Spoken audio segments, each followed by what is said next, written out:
Yo, what up guys, Bajheera here. So for this video, we are going to be taking you guys through my level 73 Smith of Kitava warrior build update. So last update, I think we were finishing up campaign, and now we have found ourselves all the way into maps, and so far so good. This character has come a long way from getting first into maps as like a two-handed wielding warrior.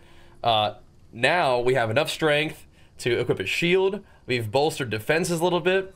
We've actually toned down our damage investment a little bit to maybe get a little bit more defense, but also get a little bit more like quality of life slash offense slash defense and attack speed. But before talking about that too much, we can actually just show you what we've been doing, which has been having a whole lot of fun. So far so good, man. Warrior continues to feel good, and even though we're just doing like Mace Warrior again, I mean, like, it continues to be a blast for me. So I don't know, I'm not fussing, I'm not complaining, I'm having a good time with it. So let's see what we were doing here. We decided to, first things first, for our ascendancy choices, we went for the resistances.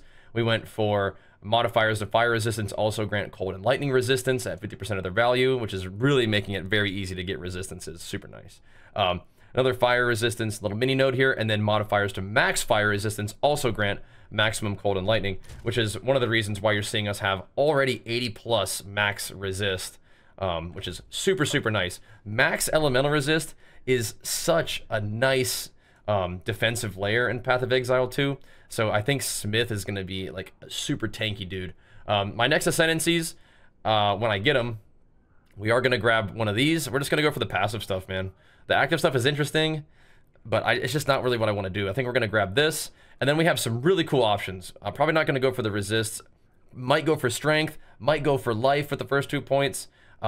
I really like the max fire resistance, which is just plus max to all resistances, which is crazy. This is also insane. It grants 25% of physical damage from hits taken as fire. So if we have nearly 90% fire res already, I mean, that's going to be some nice physical damage reduction as well. Also, things like regen are kind of cool. I'm not really super sure about this. Maybe the chaos one. But I think for the main thing is I'm interested primarily in life, strength, max res, and then damage taken as, I think. But regen would be also really insane. That's a lot of regen. So I might have to actually try that and see what it feels like. But that's kind of what I'm thinking for my next trajectory. Anyway, what we actually did here is, remember, this is level 73. And this current setup is addressing some of the things about where my character is currently at. So we have changed things up from leveling. And I don't think I would have grabbed these things. Like, in hindsight, I don't think I necessarily needed them while I was leveling. So I think what we did first things first was, okay, but I'll show you what we're doing now. We decided to grab melee damage for, you know, coming right out of the starting point. We grabbed the stun buildup and melee damage and strength. I then went through here and grabbed this other stuff, but just because we're here, we can talk about it. I did grab armor, more armor from body armor, which will probably end up, I don't know, might have to remove this. It's like, I mean, shoot, if we're not going to have like a good body armor on, we might not want to be increasing armor from body armor, but we're still getting armor. And then more armor here, regenerating a little bit of your HP and strength. The strength thing is the thing that's like big. You do want that. But I mean, if you wanted to save points, you could go down here and just grab strength and just grab this real quick so you don't have to use these points. I don't know if that even saves you points. It doesn't look like it does, but it might just give you strength instead of armor if you happen to care. It doesn't really matter that much. Anyway, you'll notice we came down here for strength because one of the things we're doing now that we're in mapping is I'm getting a little bit of attack speed. And I think I could go back and look. I think this is kind of a similar path that I took on my Titan when I leveled the first time. Like, because we are actually eventually going to be moving over into this side of the tree just a little bit. But yeah, I wanted a little bit of attack speed. I felt like my character was slow, which is fine, but it's nice to pick up the pace a little bit. And we were talking about it on stream, so we're doing it. I think my next objective is to actually come down here quickly and grab this two-handed damage node as well, because this thing has fun stuff like more strength and more AoE. And we come down here for more stun buildup, strength, reduced attack speed. I don't really think we need the accuracy right now, but it is an option in case we run out of accuracy or need some dex. We could always just put 1 point. But this stuff is really, really fun. We are technically using a shield now, so we could like very quickly grab Lay Siege for a little bit extra block. And damage just for, like, I don't know, for free, I guess. We could even do bleed. I'm not really planning on doing bleed, but you have so much stuff that's like right here. Bleed chance basically is right there. So much nice stuff. We even have, since we're pathing through this area, we even have very quick access to some more AoE and AoE damage. So this side of the tree, like this little area right here, is very, very nice for sort of like the early mapping progression. But let's keep talking about this. So I was mentioning attack speed. So we went and grabbed skill speed right here. So with these two combined, we do have, what's this, like 9 plus 6. So that's like 15. And this is right here. This is another 12. So almost 30% increase attack speed, which does make a bit of a difference. I remember I didn't grab this right off the bat, but I did grab it now. And then we're coming over here for all the two-handed damage nodes with more stun buildup, more damage. Reduced attack speed is a bummer, but it is what it is. And then more AoE. I love AoE because we are bone shattering like crazy right now. That's the name of the game, is getting carried by bone shatter. We are in the point of the game where we're into maps now. I do want to put a shield on, so we started to invest a bunch into the things that give me strength on the tree to help bolster the fact that I really don't have very good gear. But we're bolstering our strength a ton with this. We are going for armor. We are going for strength here. The defend with 200% armor against crits is like okay, but the main thing is we want that 15 strength. Then we came over here, grab a jewel socket, which is just, these jewels are just like whatever. Like we will eventually get good jewels, but I'm literally just socketing in like any jewel that I find that is like marginally halfway useful. So we're doing that. Not necessarily going in the order that I allocated these points at this point. We're just kind of showing you what I got.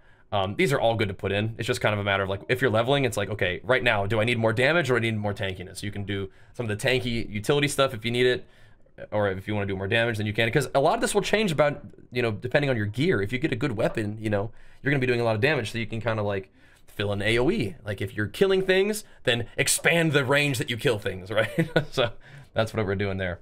So we got strength, percent max life with this. This is just a nice talent. I went with Resolute Technique for now. My accuracy is like actually okay without it, but I'm using a support to make my AoE bigger, and you just don't want to miss. So I'm using Resolute Technique, which is nice. Going up here into this wheel that I love with all the AoE, a little bit of extra damage, stun build up, more AoE, and more AoE if you stun recently. AoE of attacks. I actually really liked this too, but I did take this off.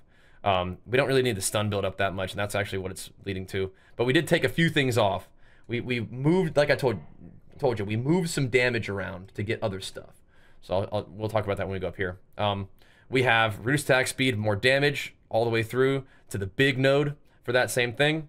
We're going through here, grabbed Titanic. I think I will eventually drop the, like this thing right here, probably, and just use Titanic as my anoint, which I've done in the past, but I really like the strength. I really like the stun build up, really like the stun threshold, so that's good. Stunning mobs really, really hard is good right now.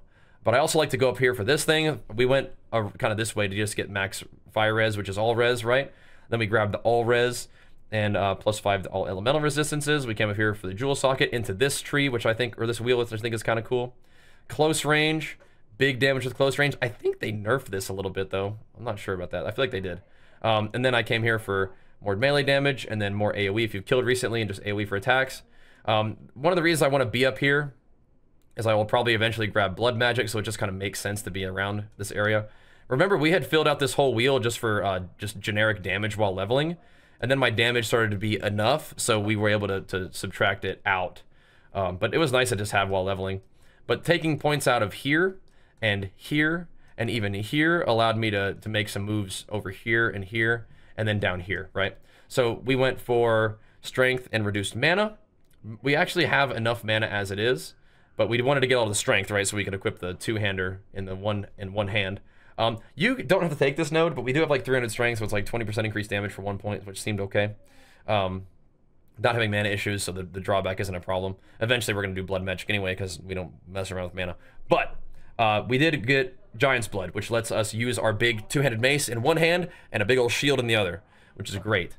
It does triple the requirements for those weapons, so it's gonna be a bit of a grind to make sure we keep our strength up. But I have like no strength on my gear at all. All this is pretty much just coming from the tree. So again, a lot of times like the idea that I'm doing for my builds early on, for myself, but also for you guys, is to make a build that is like, it's not really reliant on having good gear. Like your tree kind of helps you get to maps and get where you need to go. And then of course getting good gear is going to make it a lot easier, but like, and you're going to change your tree depending on your gear, of course. Like I was saying, like if you have really good damage, but not defense, then you can invest more into defense. And right now the defense that you're investing into is primarily like, I was doing stun threshold, a teeny bit of armor, and then just a lot of strength for life. And then of course the resist, we're putting a lot into resist, as we'll see in a second. So we went down here for more max resist down here, and then this is big. They nerfed it, but it's still huge, especially for Smith of Kitava. 1% to maximum fire res for each 40 uncapped fire res. And my fire res actually went down quite a bit, changing some gear around, so we're not even getting like the full juice out of this. But yeah, basically for every 40% fire res that you have, you're gonna get 1% increased max fire res, which is 1% increased max all res. So that's kind of nuts, huh? But that's my skill allocation for right now. Again, this is kind of based on like what I'm doing, where I'm at in the game, what my gear is looking like, and it may change for you a little bit, but this is kind of how I've laid it out.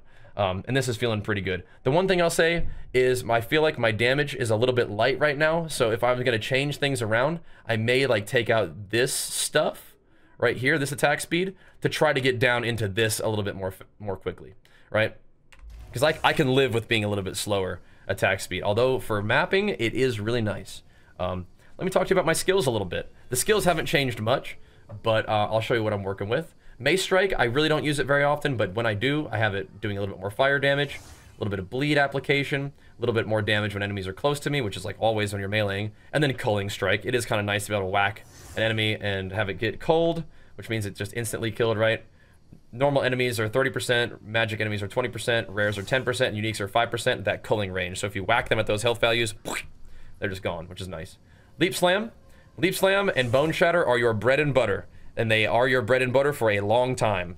What I recommend here is you don't necessarily want to go overpower early on, but this is the gem that changes everything. Brink is a new support gem. It is a level 2 support gem, so you have to wait until you get level 2 support. But once you get it, it makes it so that stun buildup caused by supported skills cannot reach 100%. Enemies cannot be heavy stunned by Leap Slam. So you can jump on them as many times as you want. They will never be heavy stunned. They will be ideally fully primed for stun, so you can follow up with a Bone Shatter, or worst case scenario, they just die, right? But I have it overpowering to make sure that it gets stunned in one Leap Slam, and then I also have Holy Descent, so that when I land, we get this nice little heal over time effect, because my character's not super tanky, and usually what you're doing is you're leaping in, and then Bone Shattering, and then, well, you're really what you're doing is leaping in, rolling, Bone Shattering. So I do kind of worry a bit about the Holy Descent, because sometimes you roll out of it, but you just leap Bone Shatter, and then you can roll out too. But it's kind of nice to have that little bit of a heal when you land, just in case you're landing in a big pack and enemies are hitting you. I've always enjoyed Holy Descent. You absolutely can do other things with this. You could even put like attack speed on it for like martial tempo. You could put like a support where it bleeds like full health enemies, so you have a bleed on them if you want to do like Herald of Blood. That's what I'm doing for Leap Slam. Bone Shatter is your other bread and butter ability. Impact Shockwave is a must. It does like a big old AoE around them whenever supported skills cause an aftershock when they heavy stun an enemy. This means that you can scale up your aftershock AoE too. I just sort of realized that. I think that's what this means. So when you get 40% increased area effect of aftershocks you create, I do believe that means that you could scale aftershock with that, because that would be insane. I feel like this wasn't working properly before, but I mean I think it's working now, and it definitely has been carrying hard with Bone Shatter. So I might actually scale the aftershock AoE. That'd be insane. But I'm also scaling AoE on this because Bone Shatter hits so freaking hard.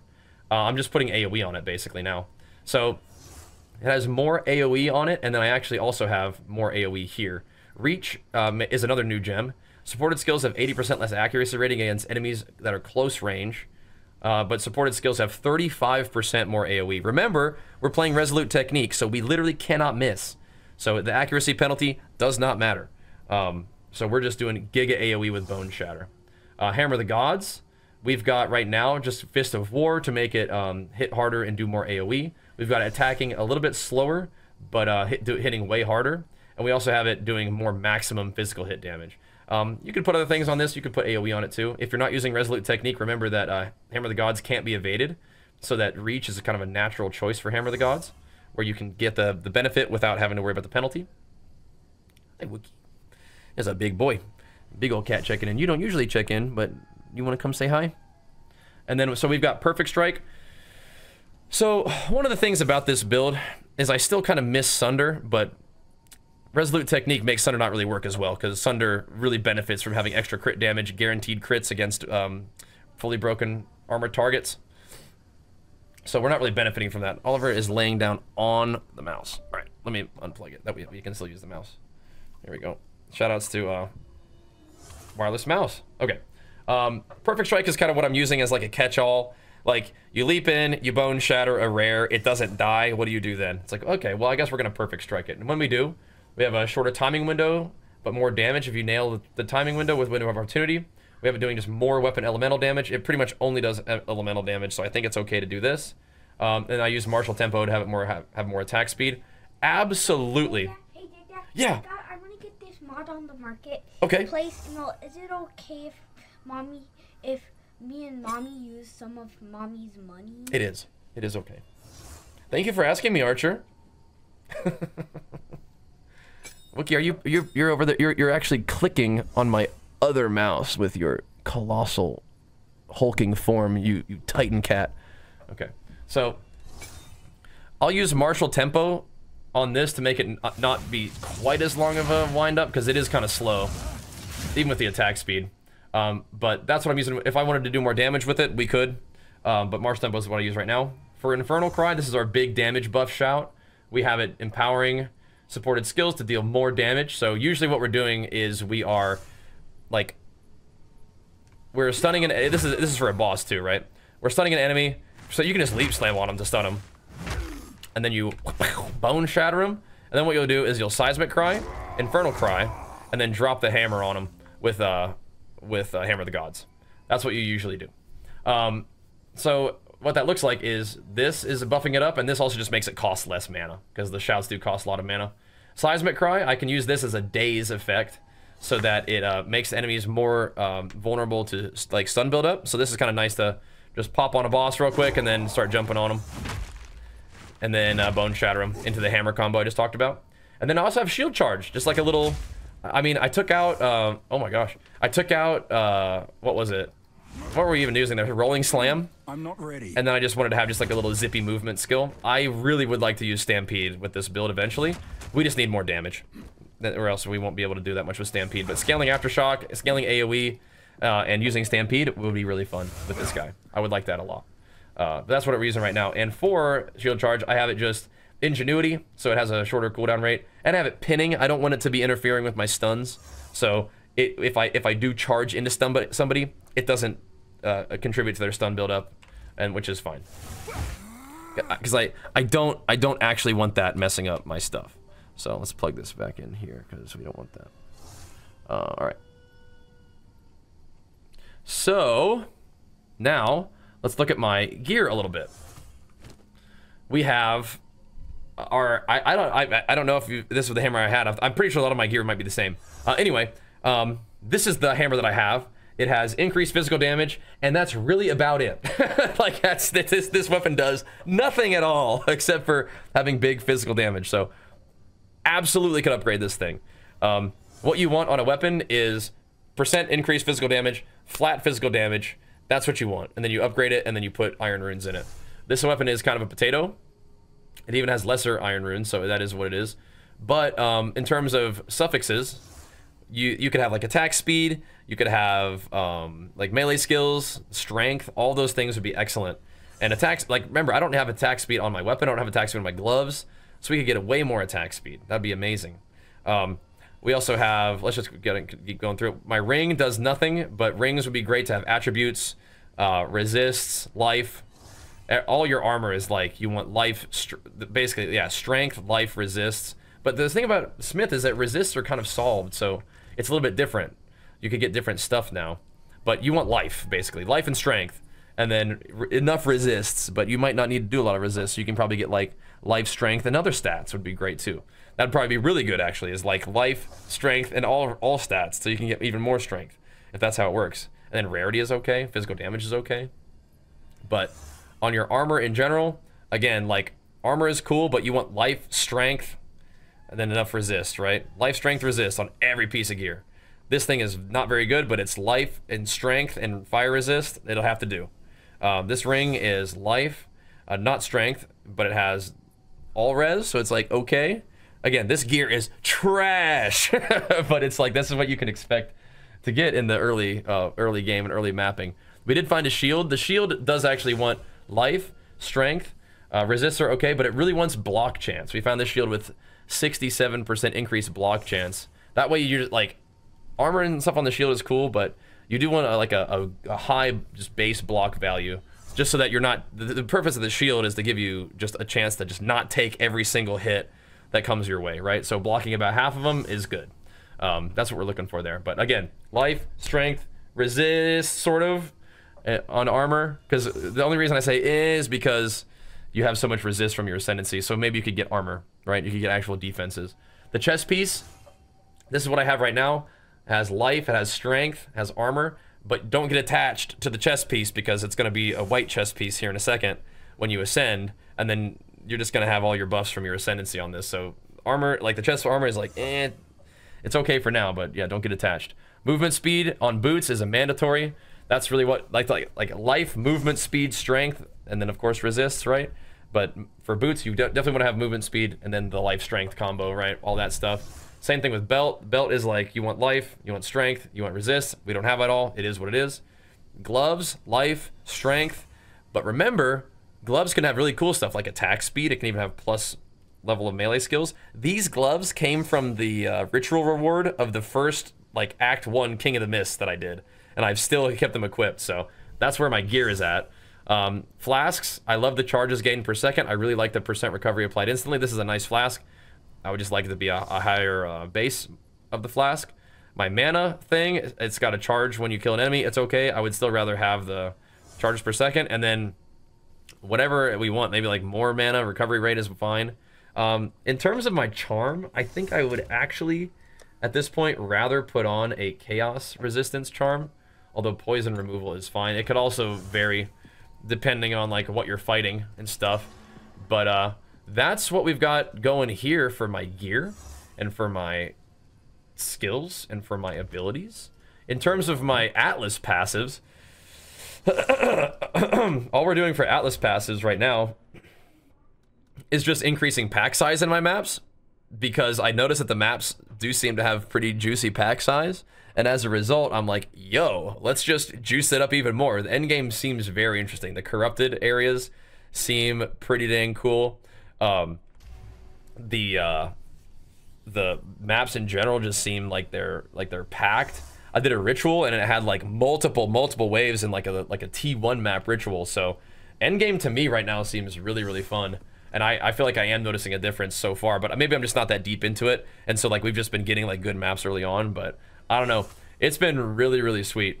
And I've been having a blast with it so far. I would love to show you guys just a little bit of gameplay real quick. It's only going to be in like a T1 map. It's not going to be anything crazy, but we can pop a map in just real quick and just have a look and see what we're dealing with. We'll pick a map, just something random that doesn't take very long, because guys, we're on a timer today, boys. We got to go see the Minecraft movie, so we're on the clock. But let's go grab this tower, I guess. It's a step either way. Both of these are good, but we can grab the tower, and then because we're going to this corrupted area and we'll buff all this up. So let's move our character towards this tower, I guess, real quick, and then pop the step in and see what we got. Right, here we go. Let's send it, boys. Let's see what we got. Oh, this is a fun map. So the gameplay is a lot of leap,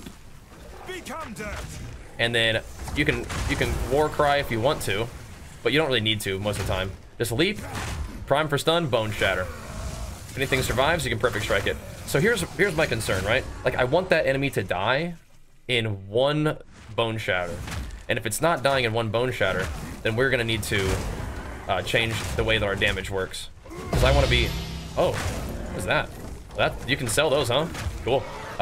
Dude, I'm telling you, man, off-stream recording gives you the best loot. Gives the best loot. But this is kind of what you're doing with leveling. Is your leap bone shattering. And you can see it kind of blows up like the whole screen. That's nice.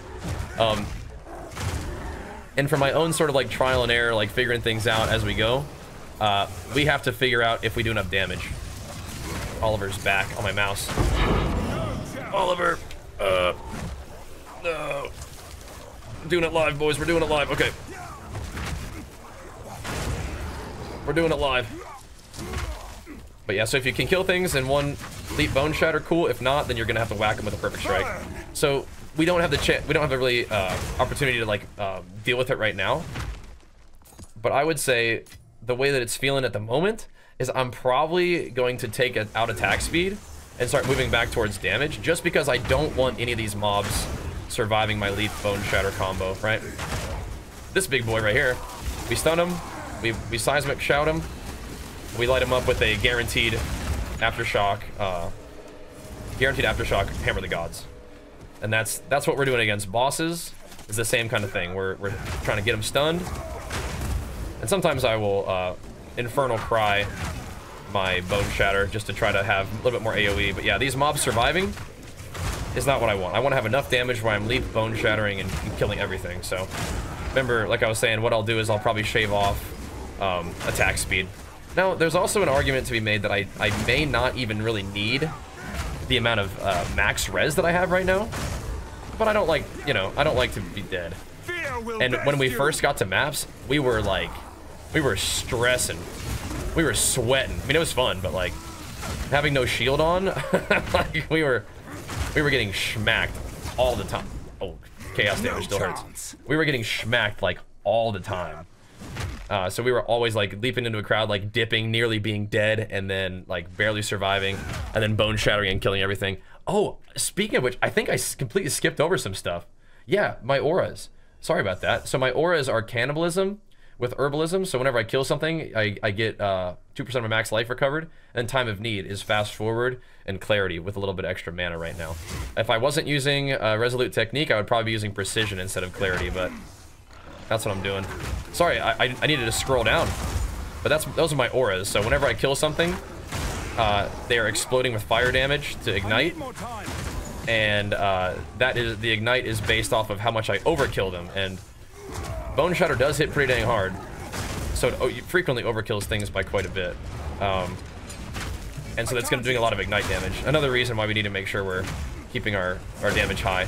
But you'll see, you know, frequently warriors in the past would have an issue with Bone Shatter where you would overstun enemies, right? But you can't overstun them now.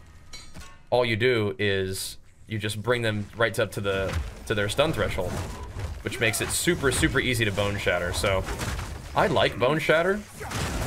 It kind of fell off endgame, and that was one of the reasons why it did. But if Bone Shatter continues to be usable, then what you can do is just scale the heck out of the AoE of it. And then it's like a halfway decent map clear, as long as you don't mind the gameplay. There's a lot of different ways to set up your Bone Shatter, though. You'll kind of learn that from early game.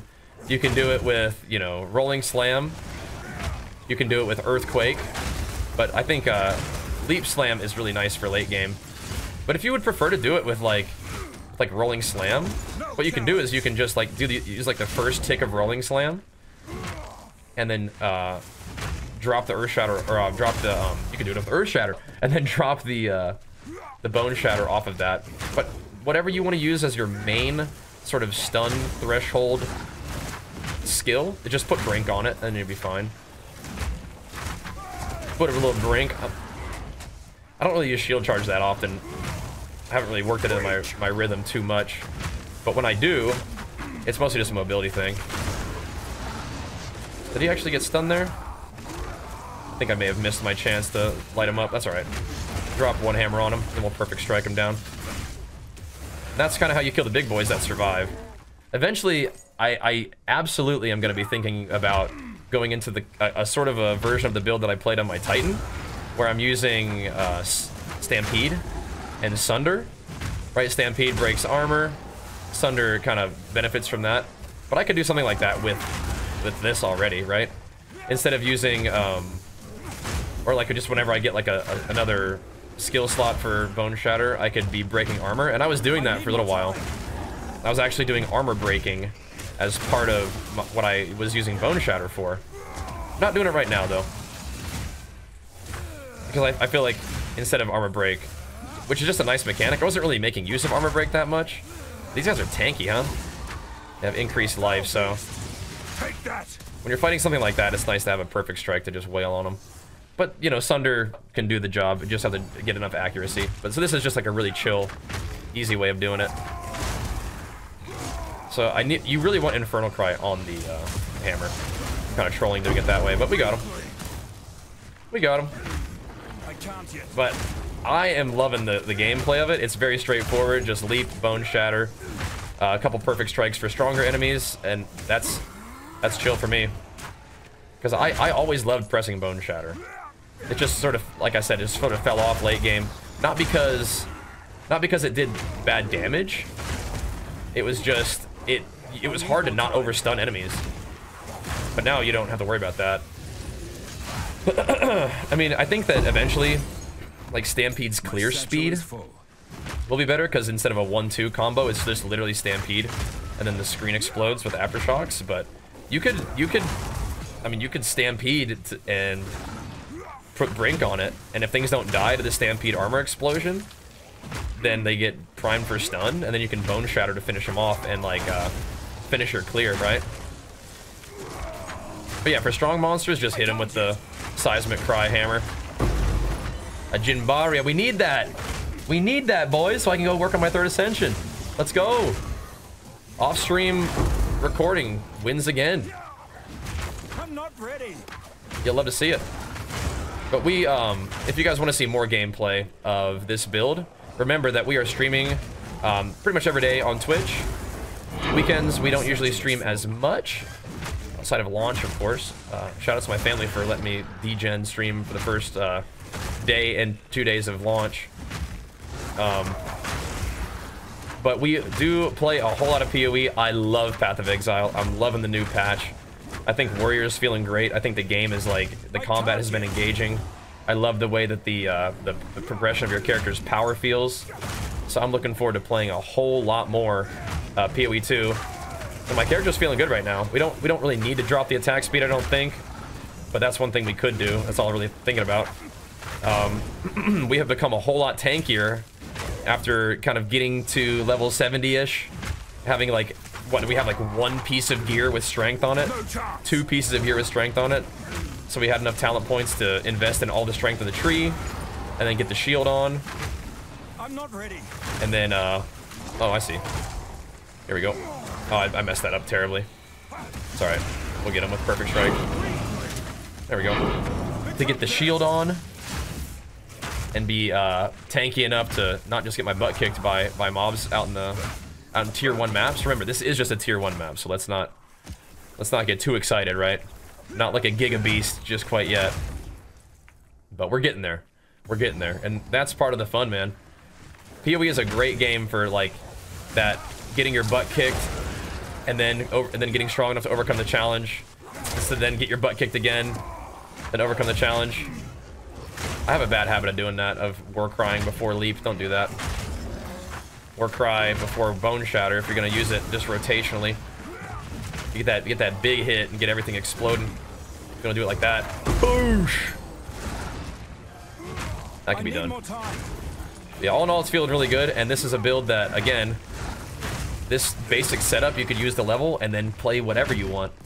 But I'm really liking what we got going here, and I'm looking forward to playing and posting more. I think we're gonna dust this enemy, wrap this thing up, get it rendered up and posted for you guys, so you can see what you can look forward to as you continue leveling your Smith of Kitava with this build or anything else. And again, this build you can level. This is not limited to Smith of Kitava. My other builds aren't limited to Titan or Warbringer, really, until you ascend and you're really leaning into what you're doing with the ascend. But Leap Bone Shatter with Brink gets the job done. The thing about Smith of Kitava right now is you just maybe have to work a little harder to get resists on other guys. But, you know, you're gonna have to work a little harder to get AoE compared to a Titan, or strength compared to Titan, or whatever. Have to get creative with your war cries if you're not playing Warbringer. But anyway, that's the build so far. I'm having a blast. Very much looking forward to playing and posting more, both here on YouTube and on stream. But we do stream on YouTube as well. So if you guys are mostly YouTube enjoyers, you can find the stream live on YouTube, and you can find the stream live on Twitch. There are drops on Twitch right now, though, so that's another reason why you may want to consider hanging out on Twitch for that. But either way, I really appreciate you guys watching. Be sure to give the video some love. Let me know what you think in the comments. Let me know how your builds are going in the comments, and we will see you guys next time. Thanks for watching, dudes. Peace.